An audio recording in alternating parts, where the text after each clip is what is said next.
Petrol आणि डिझेलच्या टंचाईच्या संदर्भात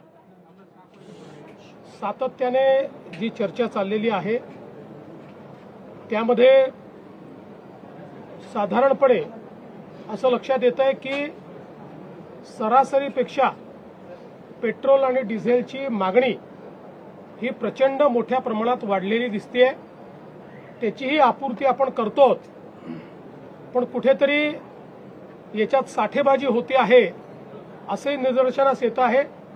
त्या संदर्भात पुरवठा विभाग आणि गृह विभाग हे जॉईंटली आता कारवाई करतील। मी केवळ आपल्या निदर्शनास आणू इच्छितो की पेट्रोलच्या संदर्भात जी काही सरासरी वापर आपला आहे, मागणी आपली आहे, त्यापेक्षा 23% जास्त आता आपण पुरवठा करतो आहोत। 23% मागणी वाढलेली आहे आणि डिझेलच्या संदर्भात तर ही मागणी 52% वाढलेली आहे। 52% जास्ती पुरवठा आपण करतो।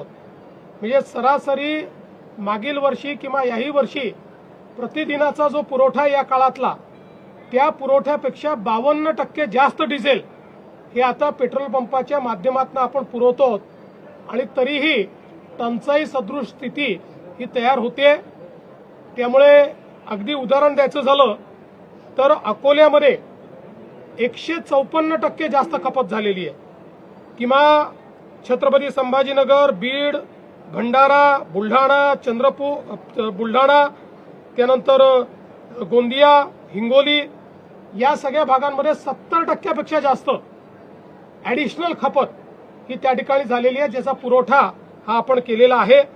आणि म्हणूनच एकीकडे शेतकऱ्यांना डिझेल मिळालं पाहिजे याकरता आपण प्रयत्न करतो, पण निश्चितपणे त्याचा फायदा किंवा गैरफायदा हा काही लोक घेत आहेत। या दोन गोष्टी महत्त्वाच्या आहेत। एकीकडे नॉर्मल पेट्रोल डिझेलची खपत वाढलेली आहे आणि त्याचवेळी कमर्शियल जे ऑइल आहे, पेट्रोल डिझेल आहे, याची खपत मात्र थोडी कमी होताना दिसते आहे। याचा अर्थ नॉर्मल ही जी वाढलेली त्या ठिकाणी खपत आहे ती कमर्शियलकडे वळवली जाते आहे का याची पडताळणी करणं गरजेचं आहे।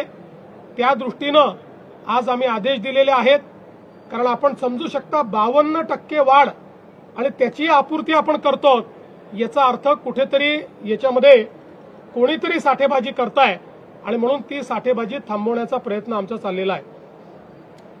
कांद्याच्या संदर्भात आपल्याला कल्पना आहे की कालच केंद्र सरकारने कांदे खरेदीचा भाव हा 3.5 रुपयांनी वाढवून त्या ठिकाणी जवळपास 15 रुपयापर्यंत तो भाव नेलेला आहे।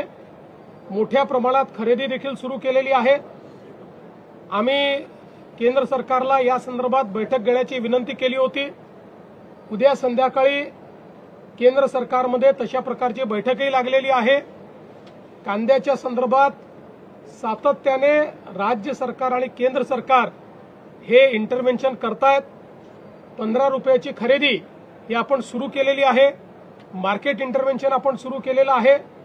निश्चितपणे शेतकऱ्याच्या संदर्भात राज्यातलं सरकार हे संवेदनशील आहेत। काही लोक विनाकारण या संदर्भात राजकारण करू इच्छितात आणि फोटो ऑपॉर्च्युनिटी करण्याचा प्रयत्न करतायत। त्यांनाही माझं सांगणं आहे की जर राज्य सरकारने आणि केंद्र सरकारने 15 रुपयाने खरेदीचा निर्णय केलाय, तुमच्या काळात कधी केला होता काय दाखवा, तो कधीच दिसणार नाही। आम्ही संवेदनशील आहोत म्हणूनच हे करतो, पण आम्हाला याची कल्पना आहे की एवढं करून भागणार नाही, अनेक गोष्टी कराव्या लागतील आणि म्हणूनच केंद्र सरकारसोबत उद्याला बैठक आम्ही करतो आणि त्या बैठकीतून दीर्घकालीन काय उपाययोजना करता येतील याचा प्रयत्न केला जाणार आहे। काही नेत्यांकडनं सर या कांदा प्रश्नाच्या अनुषंगाने राजकीय आंदोलन सुद्धा केलं जाते, त्याबद्दल काय? 100% राजकीय आंदोलन आहे। म्हणजे कांदा कापल्यानंतरही ज्यांच्या डोळ्यात अश्रू येणार नाहीत अशी मंडळी आता अश्रू ढाळण्याचा प्रयत्न करतायत। पण मी स्पष्टपणे सांगतो, महायुतीचं सरकार कांद्याच्या संदर्भात संवेदनशीलतेनं काम करण्याचा प्रयत्न करते। नाशिकमध्ये आहे ते आंदोलन पाहायला मिळते, कारण की रस्त्यावर उतरून हे आंदोलन करतात, रस्ता रोको करण्याचा प्रयत्न केला। मला असं वाटतं की फोटो ऑपॉर्च्युनिटी चालली आहे, ते विरोधी पक्षात आहेत, त्यांचं काम आहे ते दाखवून राहिले आहेत. सर, काँग्रेसच्या खासदार प्रणिती शिंदे आहेत, वारंवार मोदींवरती टीका करतात. पुन्हा एकदा त्यांनी एक टीका केली आहे. त्यांचं असं म्हणणं आहे की ट्रम्प तात्या जसं बोलतात तसं मोदी सगळं करतात, असं त्यांनी. असं आहे की प्रणिती शिंदे या पहिल्यांदाच खासदार झालेल्या आहेत, पूर्वी आमदार होत्या. अपेक्षा आहे की अशा लोकांनी मॅच्युरिटीने बोललं पाहिजे, पण कोणी इमॅच्युरिटी दाखवली तर त्याला आपल्याला सांगणं थोडी होतं. आता एवढी जर इमॅच्युरिटी असेल, म्हणजे आपण कोणाबद्दल बोलतो आहोत, काय बोलतो आहोत, या संदर्भात जर भान राहत नसेल तर अशा लोकांना जनताच त्यांचं स्थान दाखवेल.